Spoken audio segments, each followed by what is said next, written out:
Very good morning. Again, very good morning. I know my voice is very nice. चलो, still किसको इतनी अच्छी लग रही है जो दो जगह से सुनना चाहते हैं? अभी भी आ रही है? आ रही है? मुझे सुनाई दे रही है। कानून के हाथ लंबे नहीं, कान भी अच्छे हैं। मैंने ईएनटी को दिखा लिया तो मेरे कान भी अच्छे हो गए है ना। चलो मैम, आपका तो पैर टूटा था ना, कान कैसे? मैंने अब गई थी तो मैंने कहा सभी करवा लो, है ना। चलो, आईएएस 2 इन्वेंट्री किया, IAS 8 change in accounting policy, change in accounting estimate and क्या? यार मैंने इतने अच्छे कान करा लिए फिर भी आवाज नहीं आ रही क्या? Policy no ma'am, prior period errors. Clear? तो आपको इन तीनों में डिफरेंस पता चल गया। Accounting policy sets of rules at every, मतलब पॉलिसीज है, कन्वेंशंस है, प्रैक्टिसेस है that you have to follow to prepare the financial statement. ठीक है, मतलब सेट ऑफ रूल्स है क्या? जैसे हमने इन्वेंट्रीज के लिए तीन मेथड्स देखी, एवेको, फीफो, यूनिट मेथड। क्या लीफो थी? नहीं थी।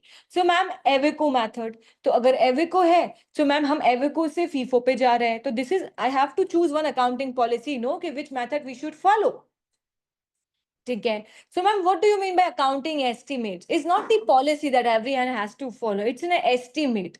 ठीक है, आप एस्टिमेट करते हो कि अच्छा इसकी यूजफुल लाइफ इतनी है, it can be change. Yes ma'am, every year we have to review कि यार जो मैंने एस्टिमेट किया है वो सही है या नहीं। ठीक है, and what do you mean by prior period errors? Tell me, prior period errors किसको बोलेंगे? आप जो फाइनेंशियल स्टेटमेंट शो होने से कंप्लीट हो। हाँ, मतलब एरर्स मैम क्या होता है ना, वी आर ह्यूमन बीइंग्स, गलतियां तो हमसे ही होगी। क्या हम परफेक्ट है? क्या हमको, मैं अगर 2+2 बोलूंगी कोई 5 नहीं बोल सकता क्या? बोल सकता। अगर नर्सरी का बच्चा होगा या फर्स्ट सेकंड का बच्चा बोलेगा 2+2 = 5। It means that ma'am we are a human beings. ऐसा नहीं है कि we are perfect in all, errors हमारी लाइफस्टाइल का ही पार्ट है, तो हमसे एरर हो सकती है। अब कितनी बार, याद आपने कभी देखा हो कई जगह बहुत सारे जीरोस लिखे होते हैं, या हम अकाउंट नंबर बैंक अकाउंट देखते हैं, अगर 6 जीरो साथ में है ना, वो हमको विजुअल तो सिर्फ 5 ही होते हैं, हमको बहुत गिनना पड़ता है। अच्छा, 1 2 3 4 5 6, समझ रहे हो? क्यों? बिकॉज मैम हमको समझ नहीं आती, तो कभी कभी ये एरर हो सकती है, 1 जीरो कम लिख गया, 1 जीरो ज्यादा लिख दिया। मैम 6 चीजें प्लस करनी थी, 5 चीजें ही प्लस की, ma'am this is called error. हमको पता चला हमारा जो कैशियर था वो 5,000 रुपए हर दिन का निकाल लेता था। सो डू यू थिंक आपको जब ये फ्रॉड पता चला तो आपको फाइनेंशियल स्टेटमेंट करेक्ट करना पड़ेगा? या फिर मैम हमको एक फ्रॉड पता चला कि जो मेरे डेटर्स थे, ठीक है, मुझे उनसे पैसा लेना है, उन्होंने पैसा दे दिया, ठीक है, पर वो पैसा मेरा अकाउंटेंट लेके भाग गया, तो डू यू थिंक मेरे को तो वो रिसीवेबल्स मेरी बुक से हटाने पड़ेंगे कि नहीं हटाने पड़ेंगे? भले से पैसा मेरे पास नहीं आया, मेरा अकाउंटेंट फ्रॉड करके चला गया, but what do you think, वो पैसा वो अब मेरे को तो लेना नहीं है। मतलब मुझे मेरी फाइनेंशियल स्टेटमेंट में लिखा था महक से मुझे 1 लाख रुपए लेने हैं, महक ने पैसे दिए और मेरा अकाउंटेंट वो लेके भाग गया, पर मेरी बुक में तो अभी भी महक खड़ी है ना 1 लाख लेने की, हटाना तो पड़ेगा क्योंकि उन्होंने अपनी रिस्पॉन्सिबिलिटी पूरी कर ली। डू यू थिंक ऐसे फ्रॉड्स भी पता चलेंगे? तो ये सब क्या है मैम? ये एरर्स है, इनको सही करना पड़ेगा। Am I clear? So prior period errors कुछ मैथमेटिकल मिस्टेक्स हो सकती है, किसी चीज का लिखना रह सकता है, और मैम कुछ फ्रॉड्स भी हो सकते हैं। तो कब तक हम उस एरर को करंट पीरियड की एरर बोलते हैं? जिस दिन से हमारा ईयर स्टार्ट हुआ, मतलब फ्रॉम जनवरी, तो पूरे साल में अगर कहीं फ्रॉड पता चल रहा है तो कैन आई से आप हाथों हाथ आपका फाइनेंशियल स्टेटमेंट करेक्ट कर सकते हो। क्यों वेट करोगे ना अगले साल का और प्रायर पीरियड के हिसाब से इंपैक्ट दोगे? Yes ma'am. और मैम सपोज मार्च तक मेरा फाइनेंशियल स्टेटमेंट इशू होता है, मतलब अभी तक इशू नहीं हुआ है, इट्स मीन्स अभी भी आप ही के पास है मार्च तक, तो कैन आई से आपके पास ऑप्शन रहता है to correct that mistake, error और अ फ्रॉड टिल मार्च?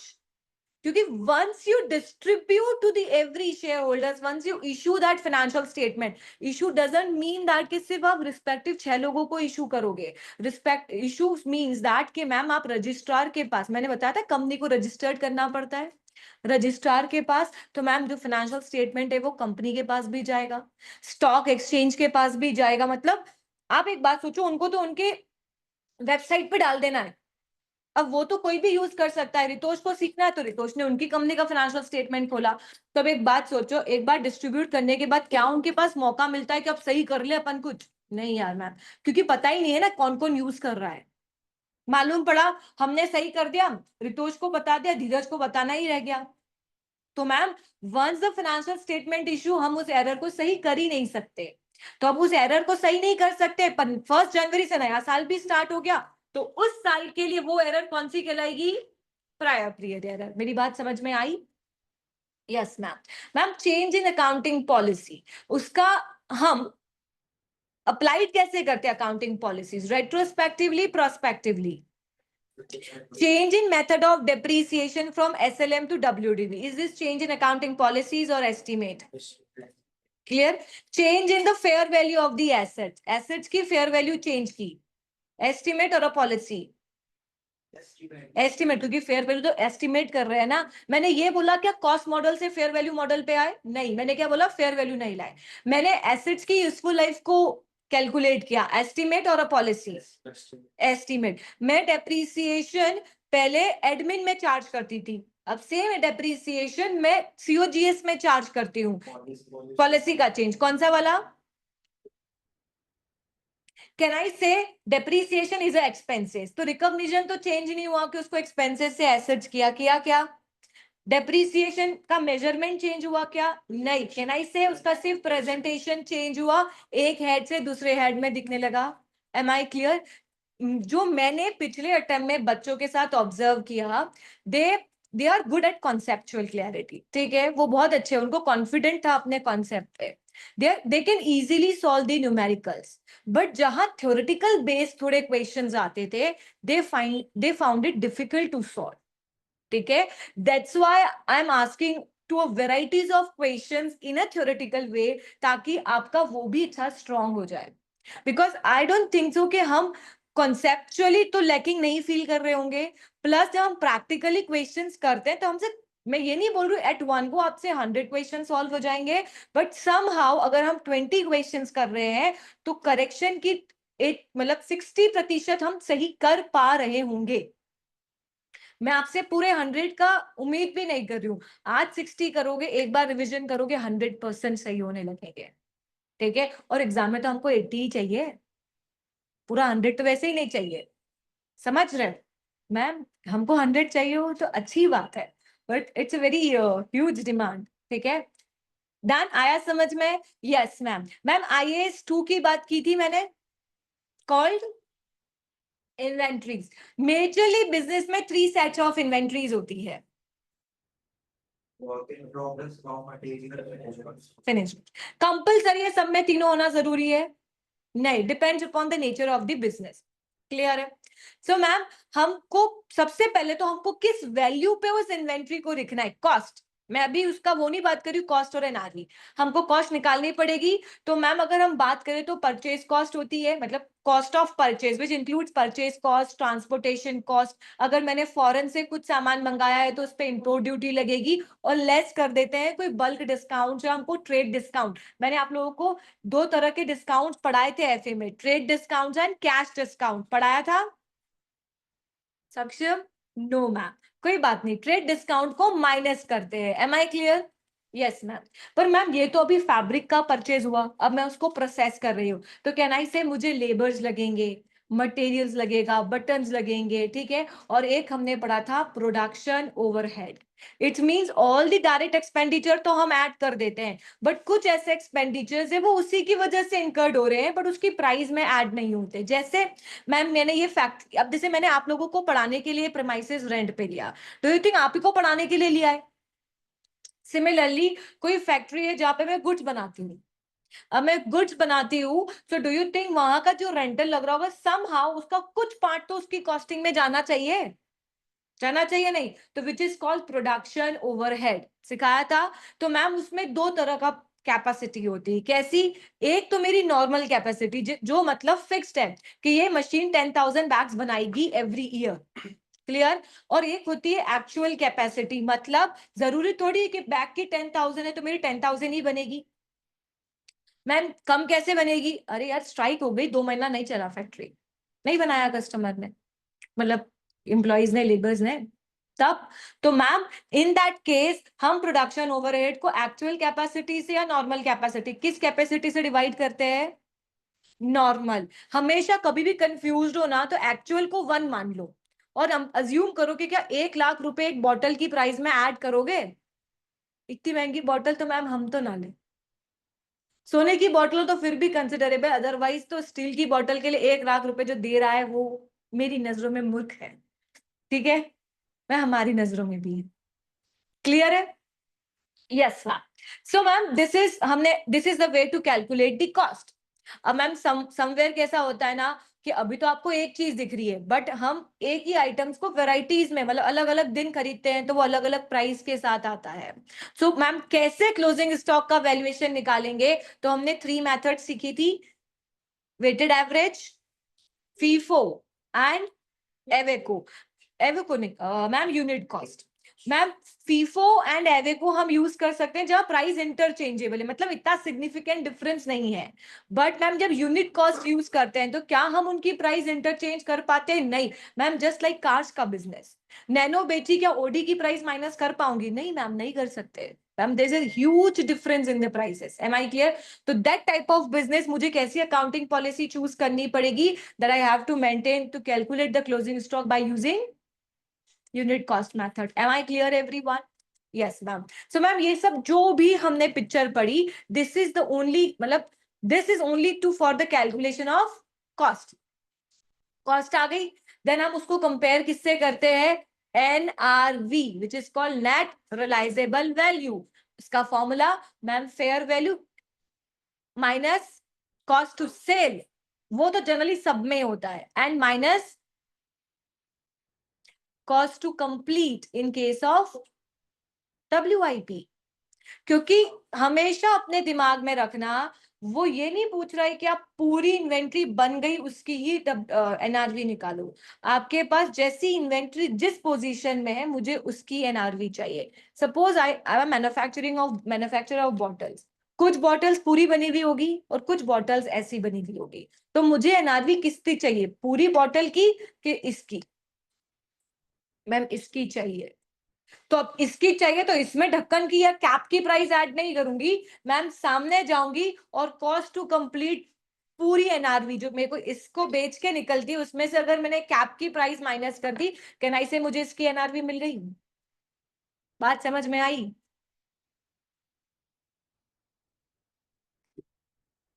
हाँ।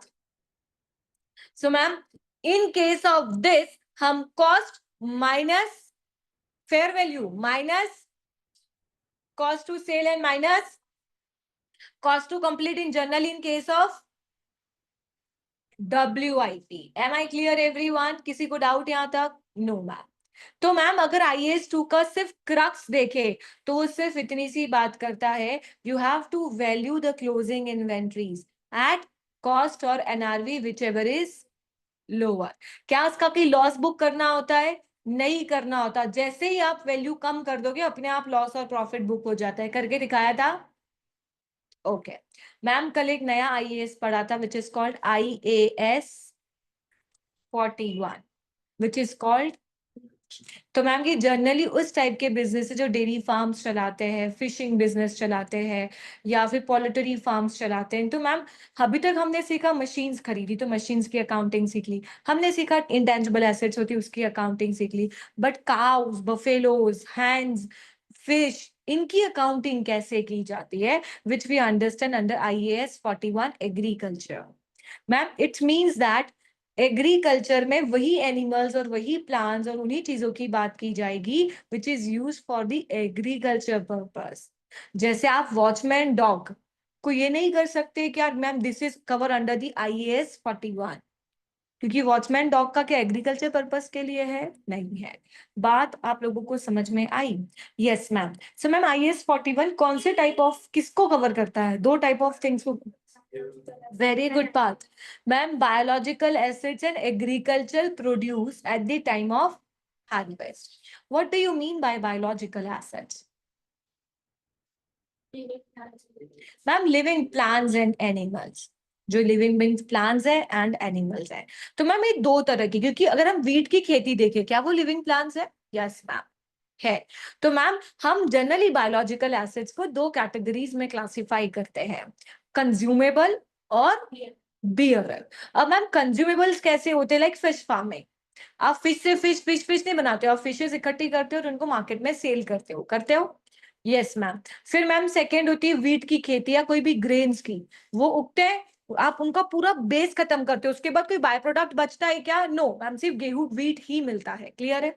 अब बियरर प्लांट्स, मैम बियरर क्या होता है? जो एग्रीकल्चर प्रोड्यूस को बियर करता हो फॉर अ लॉन्ग टाइम। कैसे मैम? जैसे bearer plant, apple trees, mango trees, grape vines, tea bushes, ये क्या होते हैं? क्या पूरा खत्म करना होता है? नहीं मैम, एप्पल हर साल निकलेगा, एक बार पेड़ लगा दिया और वो टिल 10 to 15 years तक आपको अच्छे फ्रूट्स देता है। Yes ma'am. और मैम बियरर एनिमल, जैसे काउ से काफ हुआ। Am I clear everyone? तो this is called bearer animals. Ma'am bearer plant एक ऐसी चीज है जो IAS 41 में कवर ना होके कौन से IAS में कवर होती है? क्लियर है? Very good ma'am. Agriculture land covered under the 16, क्यों? बिकॉज मैम आपने तो क्लियर बोला बायोलॉजिकल एसिड्स चाहिए और एग्रीकल्चर प्रोड्यूस चाहिए, लैंड एग्रीकल्चर प्रोड्यूस है? No ma'am. मैम क्या लिविंग प्लांट्स और एनिमल्स है? No ma'am. तो कहाँ कवर होगी? IAS 16। मैम जो उस लैंड पे लगने वाला पेड़ है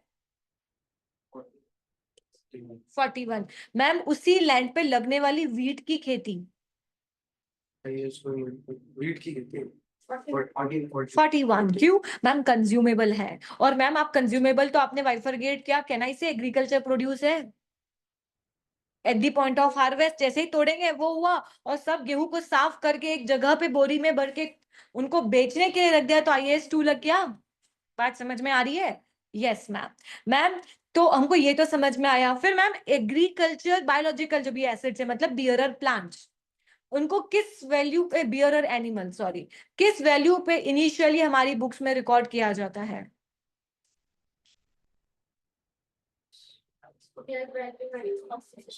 मैम IAS 41 सिर्फ fair value less cost to sell की ही बात करता है, वो कभी भी कॉस्ट की बात नहीं करता है। उसने क्लियर बोला है, if you want able to calculate the value of, if you weren't able to calculate the fair value, then you can record that asset by using cost model, or cost model is talking about the depreciation. Clear? Ma'am year end पे उसको किस value पे revalue करना है? Fair value less cost to sell. Am I clear everyone? ठीक है। And whatever the difference between the initially and subsequent, कुछ profit होगा या तो लॉस होगा, कहाँ लिखोगे? SOPL। मेरी बात समझ में आई या नहीं? आ गई? So guys we are done with, आपने IAS, मैंने कल आप लोगों को क्वेश्चंस दिए थे फ्रॉम 76 टू या 80 नहीं 67 to 76, have you done that questions? कोई बात नहीं, दिनार तो मैंने पढ़ाया ही नहीं है, कभी आया होगा तो you allowed to be skip. कल ये बन गए क्वेश्चंस, दिखाओ कॉपी।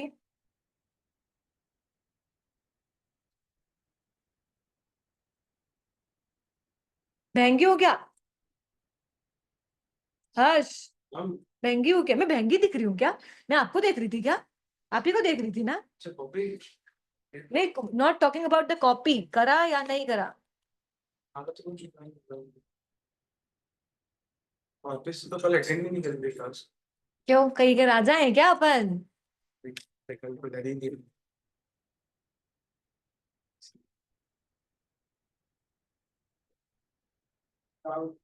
यस 60। नहीं बना। मैंने वो वही क्वेश्चन बोला था कि ये क्वेश्चन आप लोगों से नहीं बनेगा। Let me see rest of the people, अपने क्या हाल है? भावेश, भावेश क्या अपन ईद के चांद के मैम आज आप आए हो तो आज मैं ना आऊंगा।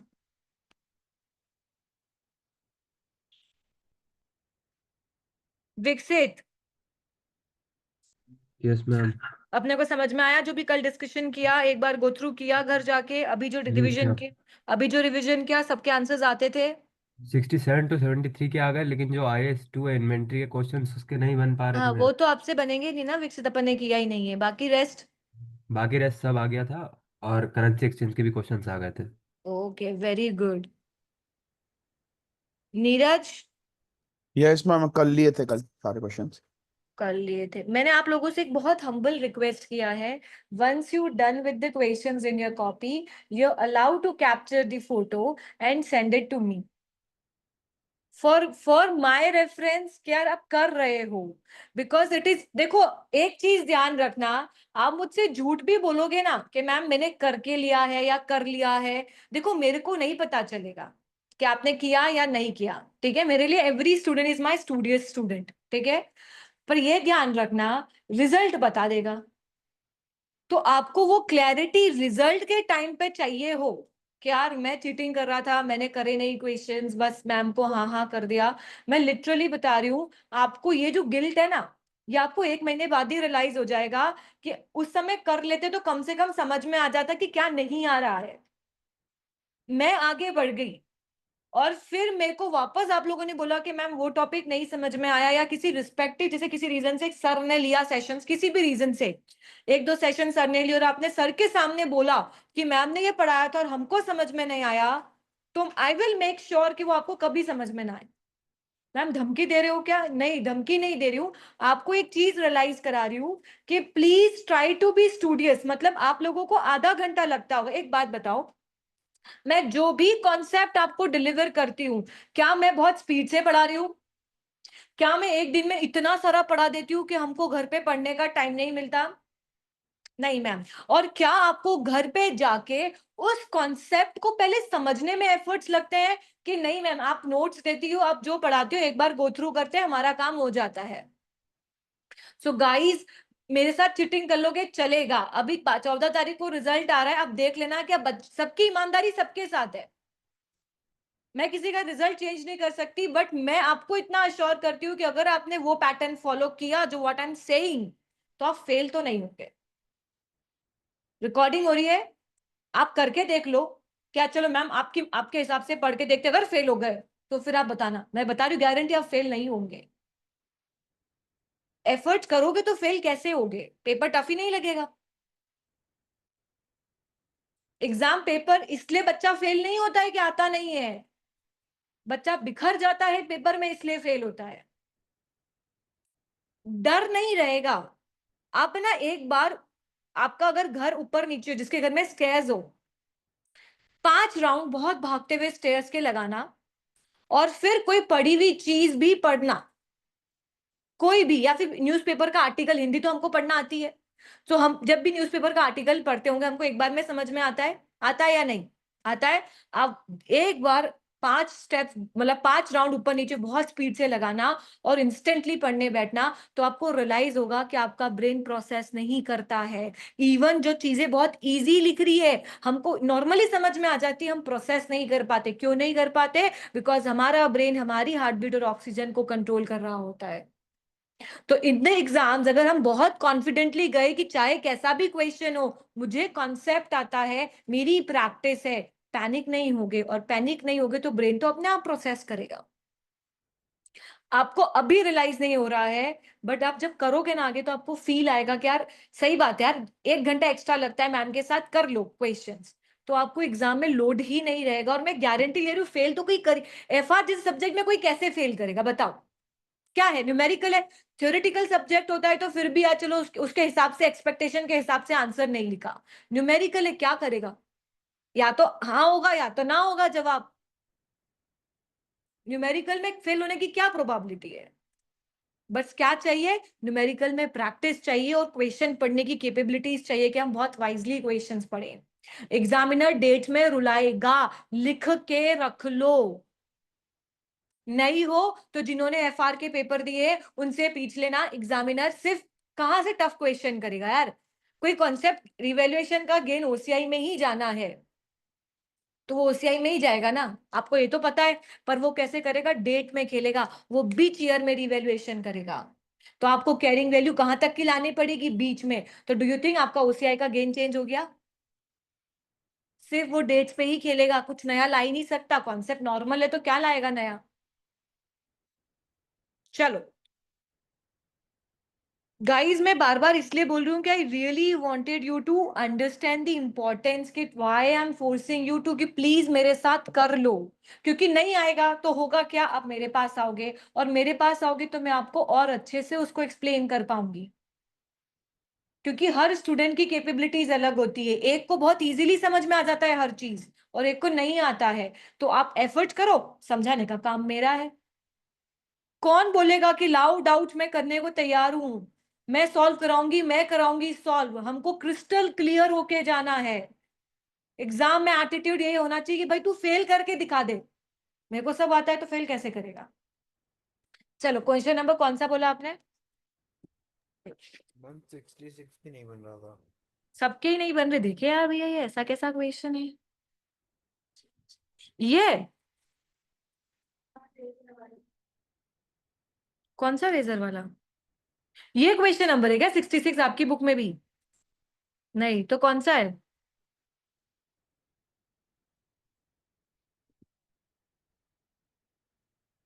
ये वाला? तो ये वाला, ये वाला, ये है 66। कौन सा है क्वेश्चन 66 आपकी? 74 वाला है क्या question number yes ma'am, 60? Yes ma'am, यही है। और ये देखो, याद है मैंने आप लोगों को बोला था कि I find it difficult for you to solve it in the exam. पता है क्यों? अब इसको एक कॉन्सेप्ट मैं सिखाती हूँ, फिर आप लोगों को बहुत इजीली आएगा। अभी तक हमने ये तो सीखा है कि मैम, एक बात सोचो, मेरे को अभी जो समझा रही हूँ वो बहुत अच्छे से समझना। जो टॉपिक मैं आपसे डिस्कस करूंगी ये आपको आने वाले हर चैप्टर में प्लस कंसोलिडेशन में बहुत हेल्प करेगा। बच्चे कंसोलिडेशन में इस कॉन्सेप्ट की वजह से भी परेशान होते हैं, बहुत परेशान होते हैं। अब जो समझाऊंगी उसको बहुत ध्यान से सुनना। एक बात सोचो, आप कोई आइटम लाए 100 रुपीज का, कितने रुपए का? मैंने बोला आपने इस पे मार्कअप करा 20%, मतलब आपने इसमें 20% मार्कअप, मतलब जो लाए उस पे 20% लगाया। मार्कअप मतलब क्या? कॉस्ट, जो भी कॉस्ट थी उस पे क्या किया आपने? आप मुझे बताओ, ये मेरी कॉस्ट थी तो आपने कितना प्रॉफिट जोड़ा होगा इस पे? 100 का 20%, कैन आई से 20? और मेरी सेल प्राइस कितनी हो गई होगी? 120। मेरी बात समझ में आई? समटाइम्स मार्कअप मतलब क्या? कॉस्ट पे आपने क्या जोड़ा होगा? प्रॉफिट। और इस प्रॉफिट को प्लस करके आपकी सेलिंग प्राइस दे दी होगी, दे दी होगी। Yes ma'am. एक होता है मार्जिन, या कैन आई से ग्रॉस प्रॉफिट। आपको याद है अगर आपने 11th-12th पढ़ा होगा तो रेशोस पढ़े थे, तो आपने ग्रॉस प्रॉफिट का अगर रेशो पढ़ा होगा तो मैम ग्रॉस प्रॉफिट सेल्स पे निकलता है। मतलब अगर मेरी सेलिंग प्राइस 100 है, क्या है? सेलिंग प्राइस 100 है, तो मैंने प्रॉफिट कितना जोड़ा होगा? 20% इज माई ग्रॉस प्रॉफिट। तो कैन आई से अगर सेलिंग प्राइस 100 है, क्या है? सेलिंग प्राइस 100 है तो ग्रॉस प्रॉफिट कितना होगा? 20% जोड़ा, तो कैन आई से मेरा प्रॉफिट होगा 20। So what you can say, मेरी कॉस्ट कितनी होगी? 120। कैसे? 120 इज माई कॉस्ट एंड मैंने उसको 100 में बेचा 80। समझ में आया ना? यहां तक सेटल्ड है क्या कि मैम मार्कअप लगता है कॉस्ट पे, मतलब मेरी जितनी भी कॉस्टिंग है उसमें मैं 20% ऐड करके मेरी सेलिंग प्राइस निकालती हूँ। क्लियर है? एंड मार्जिन किस पे निकलता है मैम, सेलिंग प्राइस पे। तो what ever my selling price is, जैसे सपोज 100 देगी सेलिंग प्राइस, तो मेरी जीपी कितना है 20% मैंने माना, तो मेरी कॉस्टिंग कितनी हो गई, यहां तक सेटल्ड हो? Yes ma'am. अब एग्जामिनर क्वेश्चन कैसे देता है, वो बोलेगा मार्कअप है 10% का, कितना है, मार्कअप है 10%, पर हमको पता है मार्कअप किस पे निकलता है, मार्कअप निकलता है कॉस्ट पे, बट मुझे कॉस्ट नहीं पता। वो बोलता है कि आपकी सेलिंग प्राइस है 400, कितनी है, उसने सेलिंग प्राइस दे दी 400 की, बट कैन आई से, अब मेरी बात समझना, मेरी अगर कॉस्ट एक्स है तो मेरा प्रॉफिट कितना होगा, 10% ऑफ एक्स, कैन आई से मैम 10% ऑफ एक्स, और कैन आई से इन दोनों का plus is my selling price, can I से यस मैम। और मैम हमको सेलिंग प्राइस कितनी दे रखी है 400, तो मैम हमको निकालना है कॉस्ट और प्रॉफिट। मैं आपसे पूछ रही हूँ कॉस्ट निकालो, तो मैम हमको समझ नहीं आ रही कॉस्ट कैसे निकाले, आ रही है क्या समझ में कॉस्ट कैसे निकाले? देखो दो तरीके हैं, या तो आप ऐसी इक्वेशन बना लो x plus 10% of x is equal to 400, तो क्या होगा x plus 10/100x is equal to 400. Can I say 110x divided by 100 is equal to 400? Can I say? और ma'am x is equal to 400 into 100 divided by 110, क्या आई 363.63 ma'am 363, 63.63 तो can I से 364 कर लो उधर, और इसका 10% 36 आ गया 400, आया। एक तो ये तरीका है, बट मैं एग्जाम में बच्चों को बोलती हूँ कि यार we are not a mathematical student, है क्या कि इतना कुछ याद रखेंगे कि ma'am x plus 10% of x, इतना इक्वेशन सॉल्व करोगे क्या? तो देखो दिस इज द वे, पर एक सिंपलेस्ट वे बताऊं, देखो आपने क्या बोला, मार्कअप 10% का है, मार्कअप किस पे लगता है, कॉस्ट पे लगता है, तो जिस पे लगता है उसको 100 मान लो, अज्यूम कर लो कि वो 100 है, तो मैम अगर मेरी कॉस्ट 100 होती तो प्रॉफिट कितना होता 10, और मेरी सेल्स प्राइस कितनी होती 110, हो गया।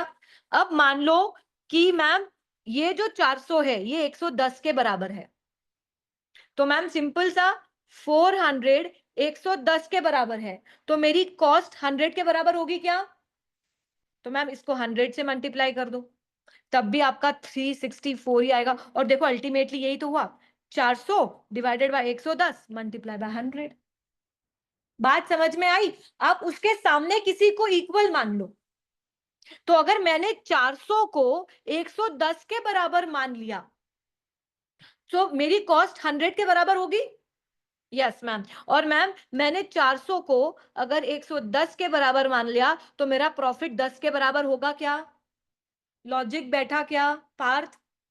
तो instead of solving this type of equation, आप अगर क्या दे रखा हो, कॉस्ट मार्कअप दे रखा हो, तो कॉस्ट को हमेशा क्या अज्यूम कर लोगे 100, प्रॉफिट लगा 10, और उसके हिसाब से सेलिंग प्राइस आनी थी 110, तो इसको इसके इक्वल मान लो, तो इसके इक्वल हुआ तो 400 डिवाइडेड बाय 110 इक्वल, और उसको अगर 100 से मल्टीप्लाई किया तो आपको कॉस्ट मिल जाएगी, 10 से मल्टीप्लाई किया तो प्रॉफिट मिल जाएगा। एम आई क्लियर, आया समझ में?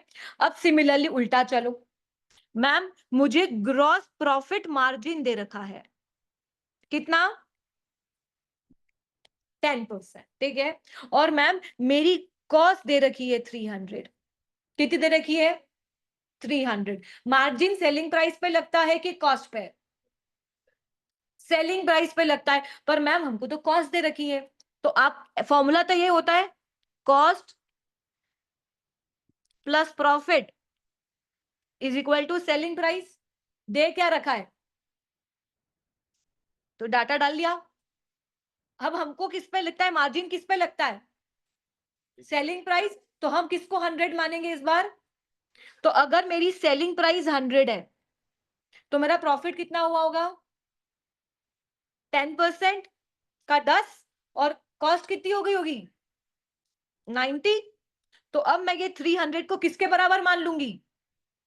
तो मैम 300 90 के बराबर है, तो मेरी सेलिंग प्राइस 100 हो जाएगी। कितनी आई?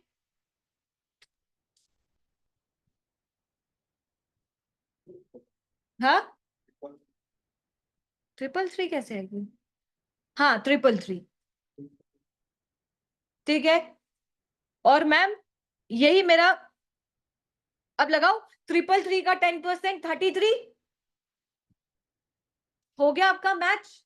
तो आ गया सेलिंग प्राइस का 10% इज योर दिस। तो मैम आप क्या करो, यहाँ पे एक ये फिगर लिख लो कि कौन सा डेटा दे रखा है, और सामने जिस पे निकलता है उसको 100 अज्यूम कर लो। अगर अगर मार्कअप है तो 100 किसको अज्यूम करोगे? कॉस्ट को। उस पे प्रॉफिट लगाया, देन प्लस करके सेलिंग प्राइस आ गई। और यहाँ पे आपको क्या दे रखा है? सेलिंग प्राइस दे रखी है, मार्जिन दे रखा है, तो मार्जिन किस पे निकलता है? सेलिंग प्राइस पे। तो सेलिंग प्राइस को 100 अज्यूम किया, 100 का 10% 10 प्रॉफिट हो गया, तो कॉस्ट क्या हो गई? अपने आप 90 हो गई। तो ये 90 के बराबर है, तो अपने आप सेलिंग प्राइस निकल जाएगी। मेरी बात आपको समझ में आई क्या भावेश? Yes ma'am. हमें देखो, आप कुछ भी अज्यूम कर सकते हो। आप एक अज्यूम करोगे तो आपका प्रॉफिट क्या आएगा? 0.1। तो बेटर है 100 में करोगे तो आपको 10% 5% ऐसे मिल जाएगा। सपोज मैंने 5% दिया तो क्या होगा? 100। आप कुछ भी अज्यूम करो। सपोज मैंने इसको 200 अज्यूम किया, तो 200 का 10% कितना होता है? 20। और कैन आई से ये 180 आ गया। अब करो 300 180 के बराबर मल्टीप्लाई बाय 200,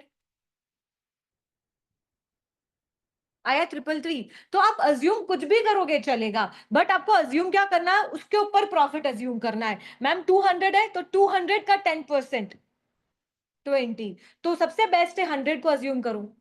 क्लियर है? विकसित समझ में आया क्या? Neeraj, yes ma'am. Radhika, yes ma'am. ये ना आपको तब समझ में आएगा जब आप कंसोलिडेशन करोगे। तो वहां पे हर बार इन्वेंट्री में ऐसे ही कैलकुलेट करना पड़ता है कि इन्वेंट्री की जो क्लोजिंग है उस पे मार्कअप है 50% का, तो मतलब जो प्राइस है उसमें उसने प्रॉफिट ऐड किया है, तो आपको हमेशा निकालना पड़ता है। तो आपको समझ में आया ना? मार्कअप किस पे निकलता है? कॉस्ट पे। और मार्जिन किस पे निकलता है? सेलिंग प्राइस पे। क्लियर? चलो,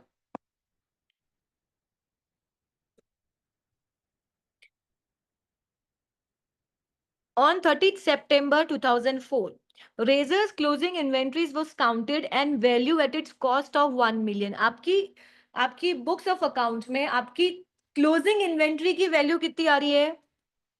ये क्लियर है?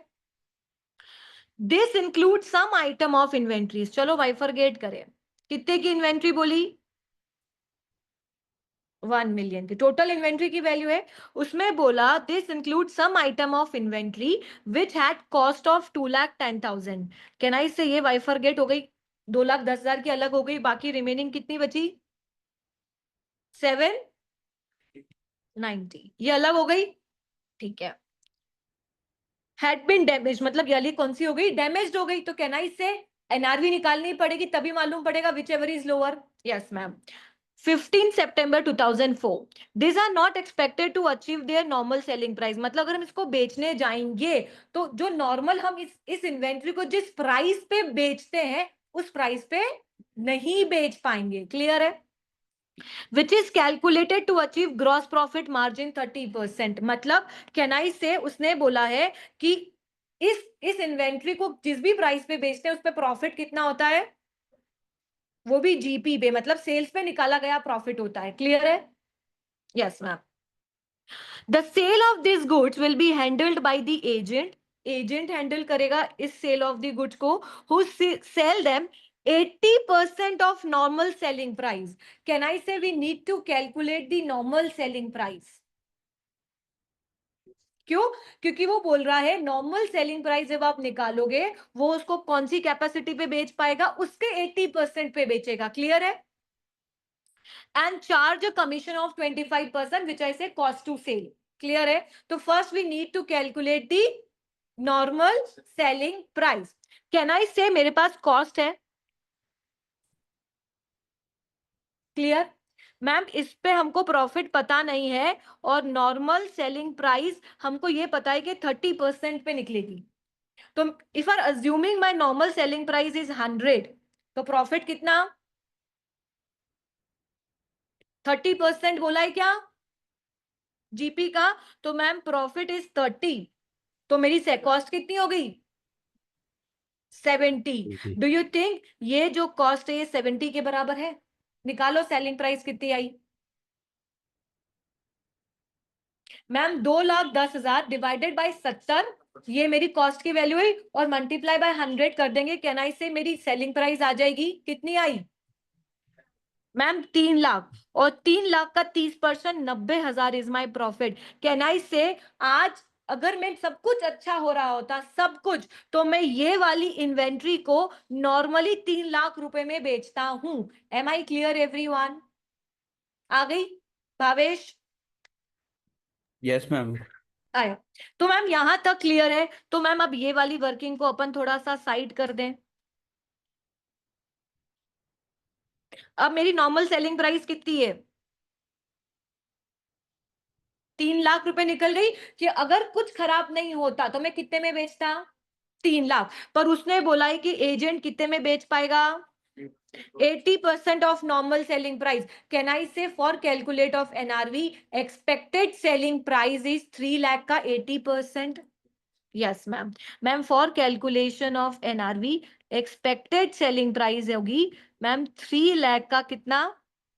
Which is मैम 2,40,000 पे मैं बेच पाऊंगा। But to sell that asset मतलब और इन्वेंट्री, उसके लिए मुझे कितना कमीशन देना है? 25% देना है। तो मैम लेस करेंगे कितना कमीशन? कितने का? 2,40,000 पे कितना देना है? 25%, विच इज कॉल्ड कितना? 60,000। तो कितनी वैल्यू आ गई? 180। अब आप मुझे बताओ उसकी एनआरवी 180 है और कॉस्ट 2,10,000 है, किस वैल्यू पे रिकॉर्ड करेंगे? 180। तो मैम ये 7,90,000 की, तो ये तो एज इट इज आ गई क्योंकि ये तो अच्छी है, और प्लस कर देंगे कितना? कितने की इन्वेंट्री आ गई? आंसर क्या है? किसने आंसर देखा था पीछे? बात समझ में आई या नहीं? So ma'am it's very simple, पर हमको क्या कॉन्सेप्ट नहीं पता था ग्रॉस प्रॉफिट मार्जिन का और मार्कअप का। अब समझ में आया। मार्कअप किस पे निकलेगा? कॉस्ट पे। तो कुछ भी वैल्यू दे रखी होगी, कॉस्ट हमेशा 100 अज्यूम करेंगे, उस पे प्रॉफिट निकालेंगे और सेलिंग प्राइस दोनों को प्लस करके निकालेंगे। अगर मार्जिन बोलते हैं तो किसको? सेलिंग प्राइस को 100 मानेंगे, देन प्रॉफिट निकालेंगे, सेलिंग प्राइस में से प्रॉफिट माइनस करेंगे तो हमको कॉस्ट आएगी। Am I clear everyone? आया समझ में? इफ यू वांटेड मी तो मैं आपको इसका एक बना के दे दूंगी, एक क्वेश्चन भी सॉल्व कर दूंगी, ताकि आप लोगों के दिमाग में इस चीज को बैठ जाए कि मार्कअप क्या होता है, मार्जिन क्या होता है। डन? और किसी क्वेश्चन में doubt? Bhavesh, Radhika, no ma'am, ये तो यही निर्दोष, मेरा काम। दीक्षित? नो मैम मैं समझ में तो आया markup margin? Yes ma'am. Okay. 63 आपका ये जो क्वेश्चन है, कौन सा वाला? ये वाला क्या? आइटम 172 जो मेरे इसमें लिखा हुआ है,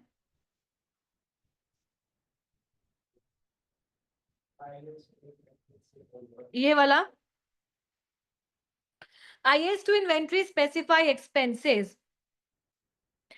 देखो वो पूछ रहा है IAS 2 के हिसाब से आपके फिनिश गुड्स में क्या क्या प्राइजेस आनी चाहिए। मैंने आपको बोला मैम एडमिन ओवरहेड नहीं आएगा, मैंने आपको बोला स्टोरेज कॉस्ट नहीं आएगा, मैंने आपको बोला एबनॉर्मल वेस्ट नहीं आएगा, मैंने आपको बोला सेलिंग एंड प्रमोशन कॉस्ट नहीं आएगा। क्लियर है? मैंने आपको एक चीज बोली थी कि मैम हमारे once the finish goods is complete, हमारे फैक्ट्री से हम कस्टमर के घर तक पहुंचा रहे हैं, तो क्या वो जो आप ट्रांसपोर्टेशन कॉस्ट दे रहे हो वो ऐड करोगे? नहीं मैम, ये तो सेलिंग खर्चा है, तो इसको सेलिंग एक्सपेंसेस में डालेंगे। क्लियर है? अब पढ़ो। क्या मार्केटिंग एंड सेलिंग ओवरहेड्स जाना चाहिए? मैम ये तो क्लियर है, नहीं जाना चाहिए। वेरिएबल, मैम आपने कहा था production overhead is always be a part of, याद है मैंने आपको सैलरी ये सब खर्चे बताए थे। जर्नल मैनेजमेंट ओवरहेड, जो जर्नल खर्चे हैं, जर्नल खर्चे तो कभी भी पार्ट नहीं होते, हम डायरेक्ट एक्सपेंसेस फिर भी ऐड करते हैं, क्लियर है। Factory management overhead allocated to the production, sometimes कैसा होता है कि आपने कुछ पर्टिकुलर लोग सिर्फ उस प्रोडक्ट्स को वेरीफाई या और उसकी क्वालिटी चेक करने के लिए लगाएं, तो डू यू थिंक सिर्फ स्पेसिफिकली उनके लिए लगा रहे हैं तो it would be added to the cost of the asset. Cost of delivering raw material to the factory, एक बात सोचो, रॉ मटेरियल फैक्ट्री में आया है तो यार ये तो है ना। अब जैसे आप कॉमन सेंस की भी बात सोचो, जब आप एक कपड़ा स्टिच कराने चाहते हो खुद के लिए, तो आपको जितना भी खर्चा लगता है आप उसकी कॉस्ट में ऐड करते हो ना, कि मैम यहाँ से वहां गए, इंदौर से फैब्रिक लाए थे, रतलाम में सिलवाया, whatever it is, clear. और abnormal increase in overhead charges, मैंने पहले ही बोला था कि abnormal cost never be the part of the inventory, clear. Abnormal तो कभी भी नहीं। आई थिंक आपको ये वाला क्वेश्चन करोगे ना तो इसमें कुछ एबनॉर्मल कॉस्ट हुई है वो आपको हटानी पड़ेगी।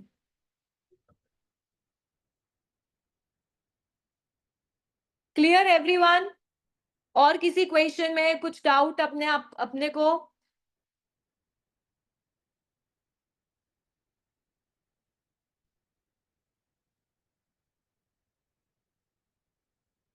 डीरम का क्वेश्चन कहाँ बैठ गया? एक्चुअली क्या हुआ, आपकी बुक्स में और मेरे पास जो बुक है शायद उसमें क्वेश्चन की सीक्वेंस अलग है। तो हमेशा ध्यान रखना, जैसे मैं आपको कोई क्वेश्चन की सीक्वेंस देती हूँ, मेरा मतलब ये नहीं था कि आप वही सीक्वेंस फॉलो करो। आपको क्या करना है, आपको हमेशा, आपको ना ऐसे चार्ट दे रखा है आगे, अब अगर विजिबल हो आप लोगों को, ऐसा टेढ़ा ही दिख रहा है क्योंकि टेढ़ा ही दे रखा है। इसमें आपको पर्टिकुलर दे रखा होता है कि कौन से आईएएस के क्वेश्चन कहाँ दे रखे हैं। जैसे हमको आईएएस 8, आईएएस 41, आईएफआरएस ये करना है, तो उसने बता रखा है कि 60 से 63 के क्वेश्चंस है, 67 से 76 है, तो आपको यहीं से करना है। मैं आपको कुछ भी सीक्वेंस दूं, मेरा मतलब वो नहीं है कि पर्टिकुलर दैट 10 क्वेश्चंस, मेरा इंटेंशन है कि आप उस कॉन्सेप्ट के सारे क्वेश्चन सॉल्व कर लो, क्लियर है। अभी तक जिन लोगों ने अभी दूसरे चैप्टर्स की भी एग्जाम किट सॉल्व नहीं की है, तो I am requesting you, please guys आप उनको सॉल्व कर लो, ठीक है। ओके, चल।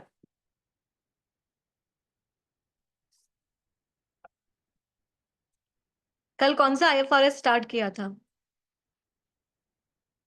30, जिसमें हम क्या सीखेंगे कि मैम हमने अलग अलग आईएफआरएस में सीखा, you need to calculate the fair value, revalue the assets to its fair value, तो how to calculate that fair value, clear है।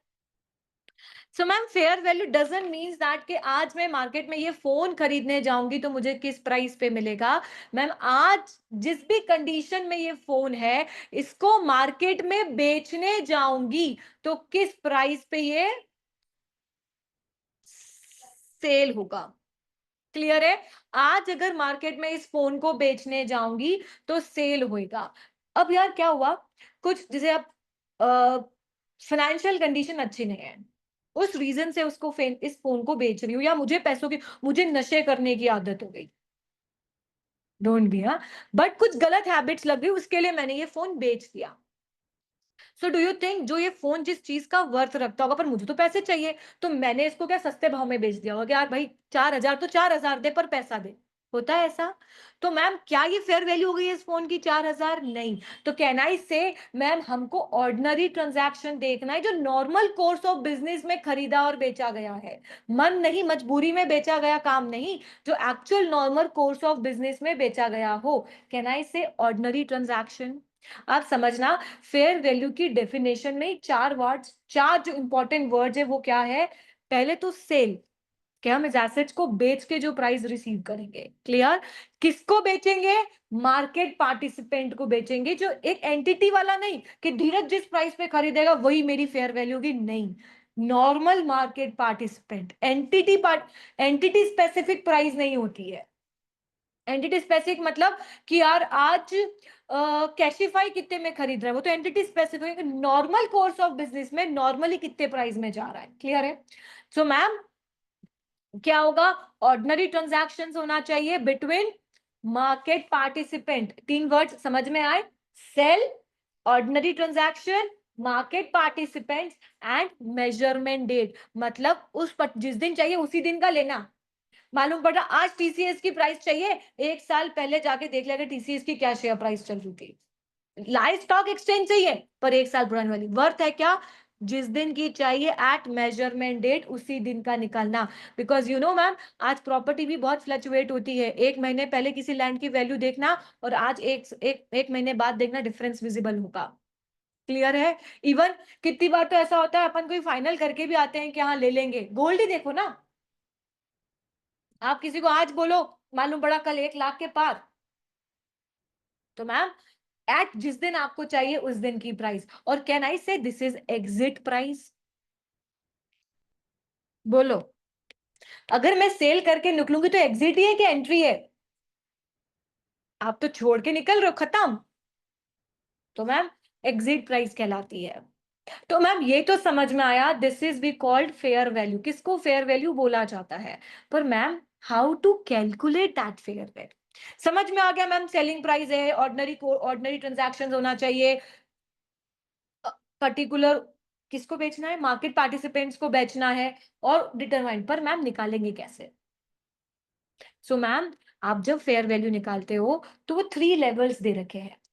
पहले आप फर्स्ट लेवल से निकाल लो, नहीं निकल रहा है तो लेवल 2 अप्लाई। जैसे पुलिस वाले, वो पहले आपने कुछ गड़बड़ी की है तो पहले कितने नॉर्मल टोन में बात करेंगे, देख सच सच बता दे तूने चोरी की है या नहीं। ठीक है, बहुत प्यार से बहुत लीनियंट वे में बात करेंगे। फिर लेवल 2 लाते हैं, थोड़ा सा आपको परेशान करते हैं, धमकियां देते हैं, मारते हैं। और वो थर्ड डिग्री टॉर्चर करते हैं। समझ रहे हो? तो पहले आप बहुत लीनियंट आसान तरीका ढूंढोगे, फिर नहीं होगा तो थोड़ा एडजस्टमेंट करके लोगे कि चल यार ये नहीं तो ऐसा, ऐसा नहीं तो ऐसा करके लोगे। और लेवल 3 पूरा ही एडजस्टमेंट है। समझ में आया? तो लेट्स स्टार्ट विथ लेवल 1। आज आप लोग बैठे हो, मैं आपको बोलती हूँ मुझे इंफोसिस कंपनी की शेयर प्राइस निकाल के दो, क्या करोगे? अभी के अभी इंफोसिस की शेयर प्राइस निकाल के दो, क्या करोगे? मैम सिंपल सा स्टॉक एक्सचेंज के पोर्टल पे जाएंगे, डालेंगे इंफोसिस की शेयर प्राइस और मेरे सामने आ जाएगी। कैन आई से मैं बोलूं गोल्ड रेट बताओगे, गोल्ड रेट बताओ, क्या करोगे? मार्केट पे टाइप करोगे, रिसेंट में गोल्ड रेट आ जाएगी। क्या किसी को फोन लगाया? क्या कुछ एडजस्टमेंट्स किए कि यार मैम इसकी प्राइस थोड़ी सी कम करते हैं, मतलब हम टीसी, अब मैं आपको बोलता हूं आप ऐसे थोड़ी करोगे, इंफोसिस की निकालनी है तो मैम इंफोसिस और टीसीएस एक जैसा ही काम करती है, तो टीसीएस की प्राइस ले लो, उसमें थोड़ा बहुत एडजस्टमेंट करके इंफोसिस की निकालोगे कि डायरेक्ट मार्केट में से जाके गोल्ड की निकाल लोगे, टीसीएस की इंफोसिस की निकाल लोगे डायरेक्ट? मैम गोल्ड की चाहिए तो ऐसा करोगे क्या, सिल्वर की प्राइस लोगे, फिर उसमें गोल्ड के हिसाब से वैल्यूएशन लगा के फिर उसमें एड ऑन करके एडजस्टमेंट करके प्राइस निकालोगे? मैम एज इट इज करता है। तो कैन आई से लेवल 1 आपको मोर रिलायबल एविडेंस देता है फेयर वैल्यू का, क्योंकि आप इसमें कुछ एडजस्टमेंट नहीं कर रहे हो। क्या क्या थोड़ा सा भी जो इंफोसिस की प्राइस देखी वो एज इट इज मुझे बता दी। कैन आई से आपको ऑब्जर्वेबल इनपुट्स होते हैं इसमें, आपको ऑब्जर्व हो रहा है, डायरेक्टली दिख रही है प्राइस। कैन आई से इसमें आइडेंटिकल गुड्स होते, सेम। आइडेंटिकल मतलब पता है ना, बिल्कुल सेम, इतू सा भी डिफरेंस नहीं, इतनू सा भी। मतलब इंफोसिस है तो इंफोसिस की ही शेयर प्राइस देखोगे, गोल्ड है तो गोल्ड की ही देखोगे। ऐसा नहीं है गोल्ड का है तो एल्यूमिनियम का देख के एडजस्टमेंट्स कर रहे हो, टीसीएस का है तो इंफोसिस का देख के एडजस्टमेंट कर रहे हो। समझ में आया? तो मैम कैन आई से it's a coated price of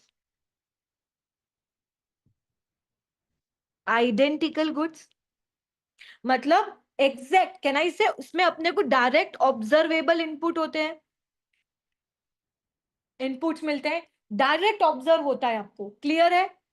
और किसकी प्राइस होनी चाहिए? The important word is same to same.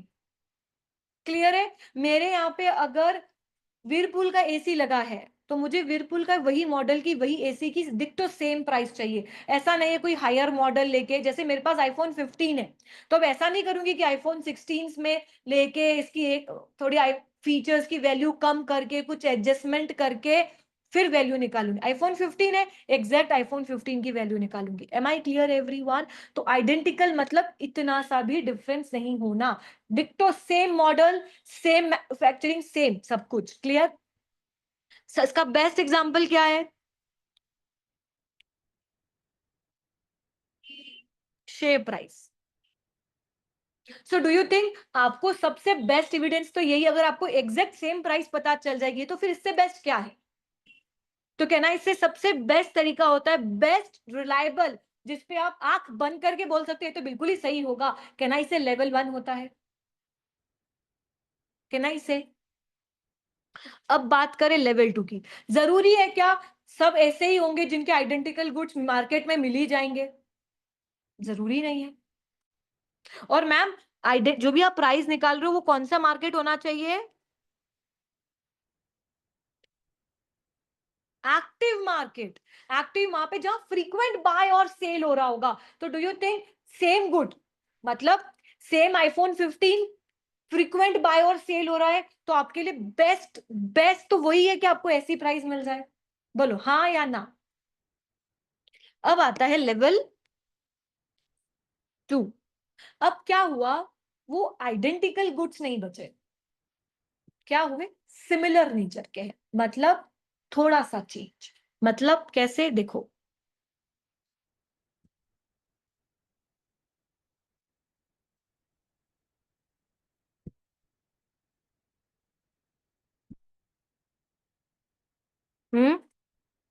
क्या सबसे बेस्ट एग्जांपल ही वो होता है।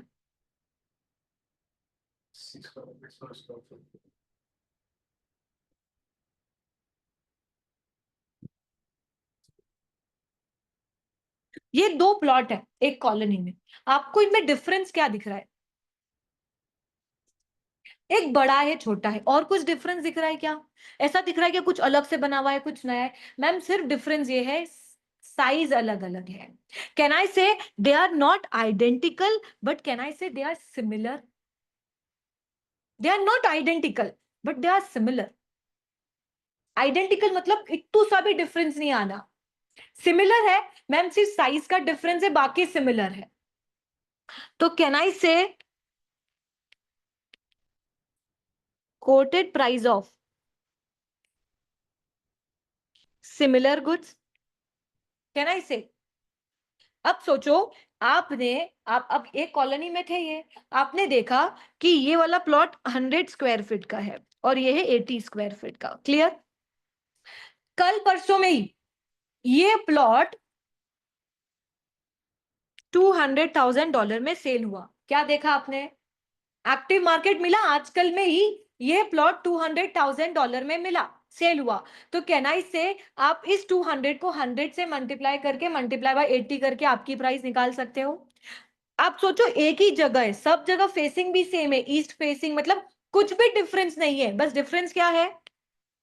ये 100 स्क्वायर फीट है, ये 80 स्क्वायर फीट है। तो कैन आई से coated price of similar goods in active market, मतलब रीसेंट ट्रांजैक्शन हुआ है। तो आपने क्या किया मैम? मैंने ना क्या किया, 100 स्क्वायर फीट की प्राइस ले ली, कितनी थी?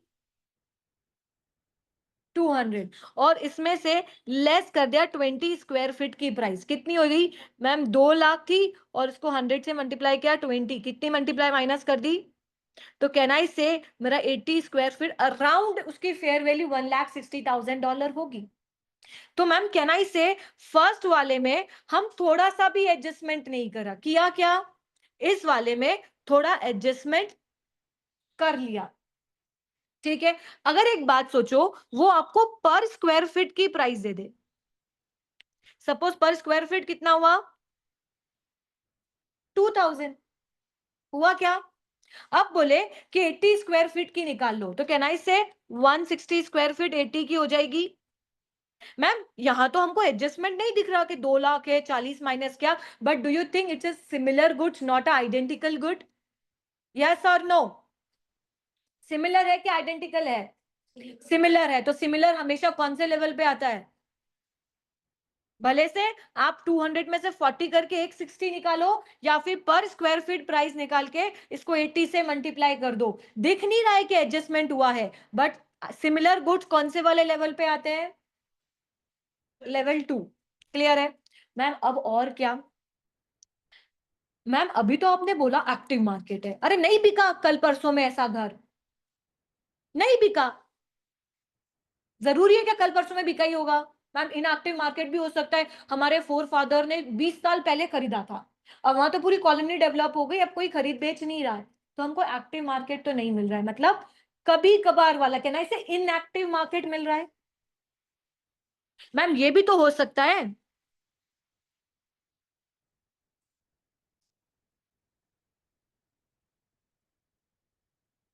सेम है, दोनों सेम है, मतलब आइडेंटिकल है, बट एक्टिव मार्केट नहीं है, क्योंकि फर्स्ट में तो आपने क्लियर बोला था कि मैम एक्टिव मार्केट होना चाहिए। ठीक है, तो मैम या तो वो सिमिलर हो या तो वो आइडेंटिकल हो, बट मैम ये तो क्लियर है कि एक्टिव मार्केट नहीं है, इनएक्टिव मार्केट ही है, तो मैम ये भी सेकेंड लेवल पे आता है, मतलब कोटेड प्राइस ऑफ आइडेंटिकल और सिमिलर गुड्स। मार्केट क्या है? मार्केट क्या है? इनएक्टिव। मैम इसमें कैसे करेंगे? सपोज ये जो लैंड थी, ये 2-3 साल पहले बिकी थी, 2-3 साल पहले बिकी थी, और ये आज बेचनी है, तो आपने क्या किया मैम? इसकी प्राइस ली, पहले तो जिस प्राइस में वो बिका था उसमें 2-3-4 साल का इन्फ्लेशन ऐड कर दिया, एडजस्टमेंट किया, तो 100 स्क्वायर फीट की करंट ईयर की आ गई, और उसको 80 से करके हमारी 80 की प्राइस निकाल ली। कहना इसे मैम अगर ये सेम होते तो क्या करते मैम? ये 2 साल पहले बिका था, 2 साल का इन्फ्लेशन ऐड करके इसकी प्राइस निकाल लेते। Am I clear? क्योंकि एडजस्टमेंट करना पड़ रहा है ना, 2 साल का एडजस्टमेंट करना पड़ेगा। क्या एग्जैक्ट एडजस्टमेंट करते हो कि एस्टिमेट करते हो? कि यार एस्टिमेट करते हैं कि यार ये जो कमर्शियल मार्केट है ये एटलीस्ट 10% से तो हाइप कर ही रहा है, तो 2 साल में 20% अप हो गया होगा, तो जो प्राइस पे ये 1 लाख पे बिका होगा तो 20% अप करके 1,20 का इसका प्राइस होगा आज का रिसेंट। समझ में आ रहा है क्या? सो कैन आई से in both the cases you do the adjustment? So ma'am most reliable evidence तो लेवल 1 देता है, क्योंकि उसमें कोई एडजस्टमेंट नहीं होता, बट लेवल 2 में क्या होता है? एडजस्टमेंट होता है, और लेवल 3 तो भगवान ही जाने, मतलब अब एग्जैक्ट तो मिल ही नहीं रहा, मतलब जहां लैंड थी वहां पे 30 सालों तक कुछ भी बिका बिका कुछ नहीं है, तो आपने क्या किया? जितनी भी आपको अवेलेबल इंफॉर्मेशन मिली कि यार वहां पे पता चल रहा है कि नया हाईवे बनने वाला है, जितनी भी अवेलेबल इंफॉर्मेशन थी उसके बेसिस पे आपने डिसाइड किया कि इसकी फेयर वैल्यू ये है। यहां तो आपको कहीं ना कहीं कुछ बेस मिल रहा था, कोई तो प्राइस का बेस था ना, भले से 2 साल पहले बिकी होगी तो प्राइस तो पता होगी कि 2 साल में कितने में बिकी थी। यहाँ पे अगर सेम ईयर पे ही बिकी है तो भी प्राइस पता है, आपको सिर्फ 20 स्क्वायर फीट का एडजस्टमेंट करना है। It's means that ma'am level 2 में समहाउ थोड़ा एडजस्टमेंट करके प्राइस निकाली जा सकती थी, एंड लेवल 3 तो भगवान ही जाने पूरा ही एडजस्टमेंट है, अपने तीर में तुक्के लगा के हम उसकी वैल्यू डिसाइड करते हैं। Am I clear everyone? तो समझ में आया कि पहले तो आपको सेम तरीके से मिल जाए, जैसे अब मैं धीरज और महक को कंपेयर करूं तो मैम ये लेवल 2 में आते हैं, क्यों? बिकॉज जेंडर अलग अलग है, समझ रहे हो? यही महक, मतलब महक की ट्विंस को कंपेयर करूं सेम आइडेंटिकल, तो मैम जेंडर भी सेम है, तो मैम लेवल 1 हो सकता है। आप मेरी बात समझने की कोशिश करो, लेवल 1 मतलब आइडेंटिकल गुड्स, और level 2 required some kind of adjustment, and level 3 तो भगवान जाने सारी ही एडजस्टमेंट है। क्लियर? डन है? Okay, this is how we calculate the fair value. तो मैम हमको देखो, अभी एक क्वेश्चन एग्जाम्स में आया था, जर्नली इस आईएएस पे इतने क्वेश्चंस नहीं देखे जाते, थ्योरेटिकल क्वेश्चन देखे जाते हैं। आप समझना, ये फेयर वैल्यू सिर्फ फेयर वैल्यू की बात कर रहा है, ना कि ट्रांजैक्शन कॉस्ट की, which we can say cost to sell हम बोलते हैं ना, उसकी बात नहीं कर रहा है। ये क्या निकाल के दे रहा है? केवल तो अगर एग्जाम्स में आपको किसी की फेयर वैल्यू निकालने को आए और साथ में वो आपको ट्रांजैक्शन कॉस्ट भी दे, तो कभी भी उस फेयर वैल्यू में से ट्रांजैक्शन कॉस्ट माइनस मत करना, क्योंकि देखो हर आईएएस अलग बोलता है। आईएएस 16 बोलता है revalue the assets to its, ठीक है। अगर हम non current asset held for date, तो वो बोलता है fair value less cost to sell. तो कॉस्ट टू सेल तो सब्जेक्टिव है ना, हर आईएएस के रिक्वायरमेंट के हिसाब से है। जैसे हमने अभी पढ़ा IAS 41 fair value less cost to sell पे रिकॉर्ड कर रहा है, और आईएएस 40 क्या बोलता है, revalue the assets to its. तो मैम ये कॉस्ट टू सेल या ट्रांजैक्शन कॉस्ट रिस्पेक्टिव आईएएस बताता है, ट्रांजैक्शन कॉस्ट को कभी भी माइनस नहीं करते। Am I clear? मैं आपको क्वेश्चन दिखाती हूँ तो आपको समझ में आएगा कैसे क्वेश्चन आए थे। तो मैम पहले ये तो हमको समझ में आया कि हम मार्केट में से निकालेंगे जहां पे, तो मैम हम कैसे मार्केट में से आइडेंटिफाई करें ना, कौन सा मार्केट ले?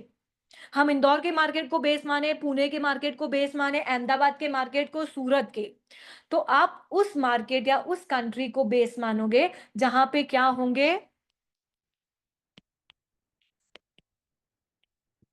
मैक्सिमम ट्रांजैक्शन होंगे। जैसे आज हमको कपड़े लेने जाना है, सपोज धीरज को शेरवानी खरीदने जाना है, ठीक है। अब धीरज क्या राजवाड़ा पे जाएगा? नहीं, जहां पे मैक्सिमम ट्रांजैक्शन होते हैं, जहां पे लड़कों के कपड़े अच्छे मिलते हैं। मैम कहाँ मिलेंगे? मैम सपना संगीता साइड सारे अच्छे लेविश स्टूडियोज हैं, वहां से खरीदेंगे। तो जहां पे क्या होंगे, मैक्सिमम ट्रांजैक्शन होंगे, मैं उस जगह को बेस मानूंगी। मेरी बात समझ में आई क्या? किस जगह को आप बेस मानोगे जहां पे क्या होंगे, मैक्सिमम ट्रांजैक्शन होंगे, उस मार्केट को कंसिडर करके आप निकालोगे फेयर वैल्यू। क्लियर है? देखो मैं क्वेश्चन दिखाती हूँ यार आप लोगों को।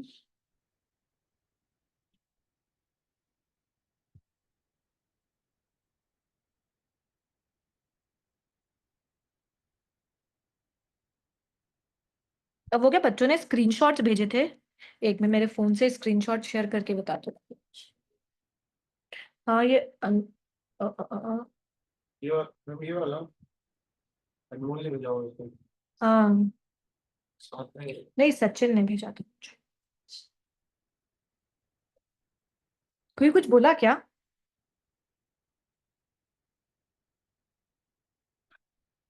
देखो हो सकता है जो मैं शेयर करूंगी ना, ये क्यों शेयर करूं, क्योंकि जनरली आईएएस आईएफआरएस 13 पे इतने क्वेश्चंस देखने को मिलते नहीं है। मिला है तो अपन उसकी प्रैक्टिस कर ले, ताकि एग्जाम्स में हम उस चीज को बहुत इजीली सॉल्व कर पाए, पहली बात। और दूसरी ये स्क्रीनशॉट है, तो हो सकता है आपको थोड़ा सा ब्लरी टाइप दिखे, ठीक है।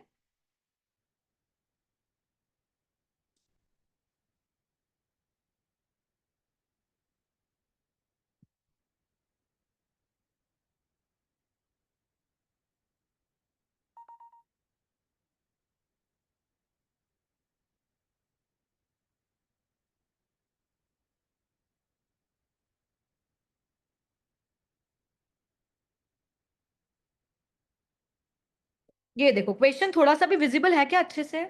ये अब पढ़ो। Daily company has a fleet of 40 identical cars which the accountant wants to calculate the fair value. ठीक है? And daily company has an option to dispose the cars in the following markets. उसके पास ये following options है, London, ब्रिंगम और Manchester. ठीक है, 3 countries है। अब आपको बोल रहा है कि आप इन कार्स की फेयर वैल्यू निकालो, तो हम देखेंगे कौन सी कंट्री में मेजरली कार क्या हो रही है, बाय और सेल हो रही। मैक्सिमम ट्रांजैक्शन किस में हो रहे हैं? Ma'am last year transaction London में 10,000 थे, ब्रिंगस्टन में 16,000 एंड मैनचेस्टर में 28,000 है। तो आपके हिसाब से कौन सी कंपनी, इसको ले लो एल, बी और एम, कैन आई से बी कंट्री में सबसे मैक्सिमम ट्रांजैक्शंस हो रहे हैं। तो जहां जो उस कंट्री की फेयर वैल्यू होगी, कैन आई से वो मैं जनरली बेसिकली फेयर वैल्यू मानूंगी, क्योंकि ऑब्वियसली जहां पे मेजर ट्रांजैक्शन हो रहे हैं मैं तो प्रेफर ही करूंगी ना वहीं जाके अपनी कार को डिस्पोज ऑफ करूं। ठीक है मैम, इधर वॉल्यूम ऑफ ट्रांजैक्शन भी देखे तो यहाँ 4 लाख है, यहाँ 5 लाख है, 4.5, तो भी ये भी मैक्सिमम है।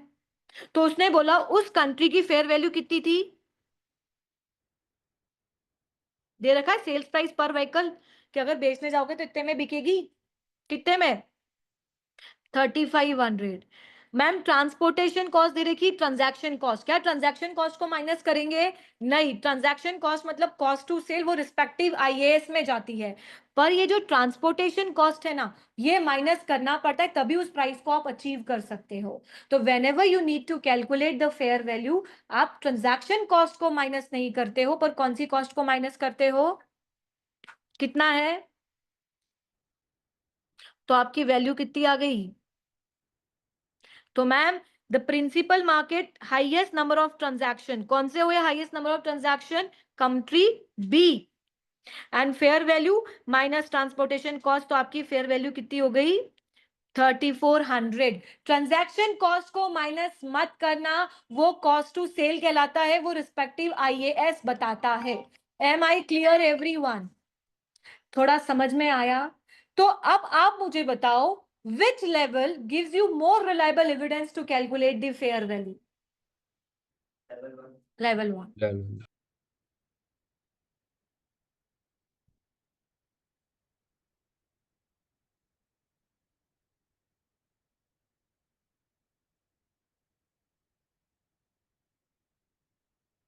और देखो, एक बात सोचो, एक चीज बताओ, रिवैल्यूएशन मॉडल कहता है you have to calculate the fair value at each reporting date, बोलता है क्या? सफिशिएंट रेगुलरिटी, मतलब you not need to always calculate the fair value, आप सफिशिएंट इंटरवल्स में कैलकुलेट करते हो। प्लस इम्पेयरमेंट भी इंडिकेटर मिलता है तब फेयर वैल्यू कैलकुलेट करते हो कि हर टाइम चाहिए इंडिकेटर। बट आईएएस 40 क्या बोलता है? You have to revalue the assets to its at, so do you think इसके आपको डेली बेसिस पे इन्वेस्टमेंट प्रॉपर्टी की आपको हर रिपोर्टिंग मतलब रिकरिंग बेसिस पे आपको निकालना है? और कहना इसे कुछ आईएएस नॉन रिकरिंग बेसिस पे होते हैं, जब रिक्वायर्ड हो तभी कैलकुलेट करना। सो मैम फेयर वैल्यू कभी रिकरिंग बेसिस पे निकलती है, मतलब कुछ आईएएस के हिसाब से आपको हर बार निकालनी होती है, और कुछ की जब चाहिए तब निकालना। क्लियर है? अब पढ़ो, fair value is the price that would be received to sell an asset or paid to transfer a liability. कौन से transactions होने चाहिए? Ordinary transaction between market participants at, which is called, यहां तक settled हो? Fair value required to be measured on a recurring basis and non-recurring basis, see below, मतलब respective IAS के हिसाब से चाहिए। पहले अपन निकालेंगे लेवल 1। लेवल 1 किसकी बात करता है? हाँ, कौन से टाइप ऑफ गुड्स की बात करता है? Ma'am coated price, observable, active market होना चाहिए। कौन से होने चाहिए? आइडेंटिकल एसेट्स एंड लाइबिलिटीज, और ये मोस्ट रिलायबल एविडेंस, क्योंकि कोई एडजस्टमेंट नहीं होता। लेवल 2 किसकी बात करता है? मैम सिमिलर गुड्स, कौन सा मार्केट होना चाहिए? इन एक्टिव वाला मार्केट। सिमिलर गुड्स में तो वो दिखाया था 100 स्क्वायर फीट और 80 स्क्वायर फीट कल परसों ही बिकी थी, तो आपने उस प्राइस में सिर्फ 20 स्क्वायर फीट की प्राइस माइनस करके निकाल लिया था। एक तो ये एक्टिव मार्केट में सिमिलर हो, और नहीं होंगे तो क्या होगा मैम? या फिर आइडेंटिकल हो या सिमिलर एसेट्स और लाइबिलिटीज हो, कौन सा मार्केट हो? इनएक्टिव मार्केट हो। तो मैम वो 2 साल का 3 साल का इन्फ्लेशन ऐड कर कुरकुरा के निकालना होगा, बताया था। Yes or no? Yes, ma'am. They're likely to acquire some degree of adjustments to arrive the fair value measurement. मतलब some degree of adjustment तो करना ही पड़ेगा। मैम लेवल 3 क्या है? अनऑब्जर्वेबल इनपुट है, based on the available information, आप उसके basis पे मार्क डिस्कस करके डिसीजन लेते हो और एस्टिमेट करते हो fair value. Am I clear? Yes और नो? एक चीज बताओ, जब आप फेयर वैल्यू निकाल रहे हो, सो डू यू थिंक आपको पता होना चाहिए एसेट्स अब जैसे मुझे इस फोन की निकालनी है, बस जाके आईफोन 15 डाल दूं और निकाल लूं? नहीं मैम, हमको देखना पड़ेगा क्या कंडीशन है इस फोन की, क्या इस पे कोई रिस्ट्रिक्शन तो नहीं है कि मैंने जिससे खरीदा था उसने क्लियरली बोला है कि किसी लड़के को तो नहीं बेचेगी, किसी लड़की को बेचना है बेच दे, किसी लड़के को तो नहीं बेचेगी। तो डू यू थिंक मैम उस पर्टिकुलर एसेट्स पे कोई रिस्ट्रिक्शन तो नहीं है बेचने की?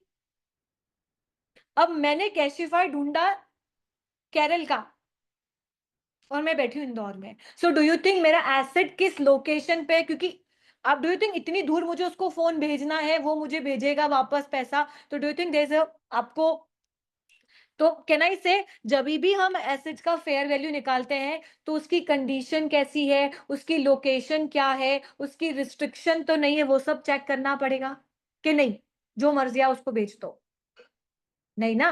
कुछ कंडीशन हो सकती है, कुछ रिस्ट्रिक्शंस हो सकती है मैम, कुछ लोकेशन देखनी पड़ेगी उस एसेट्स की। क्लियर है? जरूर थोड़ी कि सब एक जैसा ही फोन यूज करते होंगे, किसी का फोन 1 साल में ही बिल्कुल भगवान जाने ऐसा हो जाता है और किसी का 2-3 साल तक भी लगता है अरे भाई नया फोन है यार। वो डिपेंड आप कैसे यूज कर रहे हो, कितना केयर के साथ यूज कर रहे हो। क्लियर है मैम? रिकरिंग बेसिस क्या बोलता है? जहां पे आपको reporting standards required to be measure on going basis, जैसे IAS 40 बोलता है। और मैम नॉन रिकरिंग बेसिस क्या? जहां पे आपको हर टाइम नहीं चाहिए, जब आपका IAS बोलेगा तब आपको कैलकुलेट करना है, बाकी रेस्ट जरूरी नहीं है। Am I clear ma'am? जब भी मेजर करेंगे तो क्या देखेंगे? कंडीशन देखेंगे, लोकेशन देखेंगे और उस पर कोई रिस्ट्रिक्शन तो नहीं है। जैसे मैंने बोला मेरे फोन पे रिस्ट्रिक्शन है कि मैं किसी मेल को नहीं बेच सकती, मैं फीमेल को ही बेच सकती हूँ। Am I clear everyone? Vikasit, Bhavesh, yes ma'am. Radhika, Neeraj? Yes, ma'am. Clear. Yes, ma'am. Yes, ma'am. Yes ma'am. Ma'am इसमें भी क्लियर बोला है, for calculating the fair value you not need to adjust transaction cost, because वो respective IAS के हिसाब से निकालते हो। Am I clear? Respective IAS बोलेगा तो माइनस करोगे, नहीं तो नहीं करोगे। So for calculating that fair value आप ट्रांजैक्शन कॉस्ट को एलिमिनेट नहीं करते हो, पर किसको एलिमिनेट करते हो? Transportation cost. कहाँ को मानो, कहाँ किस मार्केट को मानोगे जहां कि आप वहां से फेयर वैल्यू को कंसिडर करोगे? जहां क्या हो? मैक्सिमम ट्रांजैक्शंस हो। देखा हमने क्वेश्चन? Clear ma'am? सिंपल सी बात है, अगर हम रिकरिंग और नॉन रिकरिंग बेसिस पे फेयर वैल्यू निकाल रहे हैं, ठीक है, तो आप क्या करोगे? जब रिकॉग्निशन कर लोगे तो आप अपने डिस्क्लोजर्स में क्या मेंशन करोगे कि मैम कौन सा लेवल यूज किया गया, कौन से ऑब्जर्वेबल इनपुट्स थे, कौन से एडजस्टमेंट किए गए to calculate the fair value. Clear है? आप ऑब्वियसली एक बात सोचो, आपने निकाल ली आपकी फेयर वैल्यू, मुझे कैसे पता आपने कैसे निकाली? So do you think as a user of the financial statement, I have a right to know that कि आपने वो fair value निकाली कैसे? So मैम हमको हमारे notes of accounts में valuation techniques, inputs सबकी information देनी रहेगी। जहां पे मैं recurring basis पे fair value निकाल रही हूँ, हर बारी निकाल रही हूँ, कुछ जगह तो विजिबल इनपुट्स होंगे और कुछ ऐसे इनपुट्स भी होंगे जो इतने ऑब्जर्वेबल नहीं होंगे। तो मुझे सारे इनपुट्स मतलब जो अनऑब्जर्वेबल इनपुट्स भी है ना, उनके बारे में भी डिटेल देनी रहेगी फाइनेंशियल स्टेटमेंट में। Am I clear? यस और नो? IAS 15 का 13 का सॉरी, मेरे पास सिर्फ एक ही क्वेश्चन है और आई थिंक आप उसका एक बार में आंसर दे दोगे। Read this question.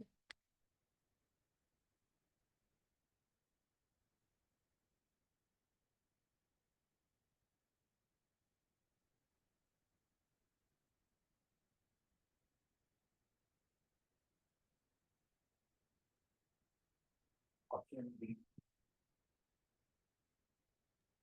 ए अच्छा, मैम डी। डी? डी। कौन बी बोले कि D? D ma'am, D fourth D, option. Very good विकसित। डी, ए, डी, बी, वापस पढ़ो। Ma'am, D. डी, Ma'am, सक्षम? D. Level 1 inputs are likely to be used without adjustments. True. True. And Mehak, level 1 inputs comprises quoted price. ये भी सही है। Active market होना चाहिए, ये भी सही है। और आइडेंटिकली तो होना चाहिए लेवल 1 में। और रिपोर्टिंग डेट मतलब जिस दिन निकालोगे मेजरमेंट डेट उसी दिन की चाहिए। Ma'am this is also correct.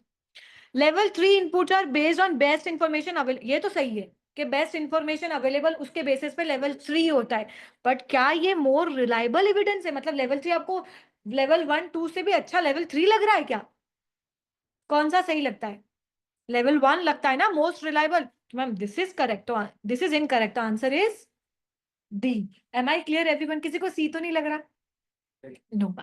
So we are done with the IFRS 13. मैंने इसके भी notes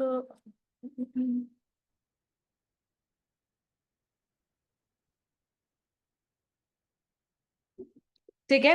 अगर आप देखोगे तो मैंने आपको बता दिया है कि फेयर वैल्यू का definition, ordinary transactions, market participants, measurement date होनी चाहिए। फिर लेवल वन का एग्जांपल दे रखा है। लेवल 2 में आपको दे रखा है, एक तो ये कौन से गुड्स हो गए, सिमिलर टाइप के हो गए, और ये वाले गुड्स कौन से हो गए, आइडेंटिकल है बट मार्केट क्या है, इनएक्टिव है। Clear? Inactive market, active market, similar items. Am I clear everyone? और थर्ड तो आप भगवान जाने और आप जानो। और fourth recurring and non recurring का डिफरेंस दे दिया है। और मैं जब भी मेजर करोगे तो आप एसिड्स की कंडीशंस एंड लोकेशन को देखोगे। Am I clear everyone? Done? समझ में आया? मैं आपसे शेयर कर दूंगी, इसमें वो एक चीज ऐड कर दूंगी जो मैं आपको बोलती ना कि ट्रांजैक्शन कॉस्ट को माइनस नहीं करते transported. Do you want me to add the screenshot of that particular question जो हमने अभी किया, ताकि आपको फ्यूचर रेफरेंस के लिए कभी भी करना हो तो आपको समझ में आ जाएगा this is the way to solve this question. Clear? Yes, ma'am. क्योंकि जनरली आपको लेवल 30 मतलब लेवल इसके IFRS 13 के क्वेश्चंस इतने न्यूमेरिकल में देखने को नहीं मिलेंगे। ठीक है, let's take a break of 5-10 minutes का, then we resume the session and आज कुछ नया स्टार्ट करते हैं which is called foreign exchange. ठीक है, आज कुछ बड़ा करते हैं, बड़ा बिजनेस। डन?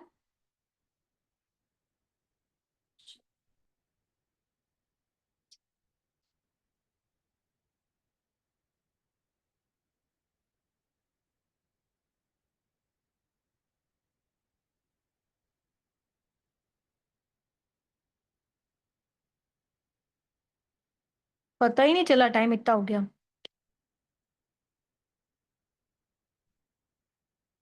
अब एक काम करते हैं, इस मीटिंग की रिकॉर्डिंग एंड कर देते हैं और वापस अगर री रिकॉर्ड करेंगे तो 2 रिकॉर्डिंग्स जाएगी कि एक ही रिकॉर्डिंग जाएगी?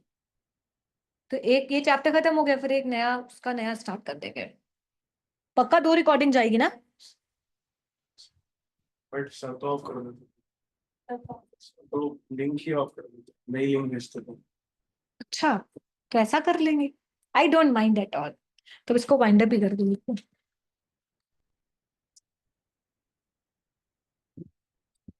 ये तो वैसे भी कट करनी तो पड़ती है, जो अपन ने 10 मिनट का देख लिया उसमें ना डालेंगे, उसको तो कट ही करेंगे वो 7%।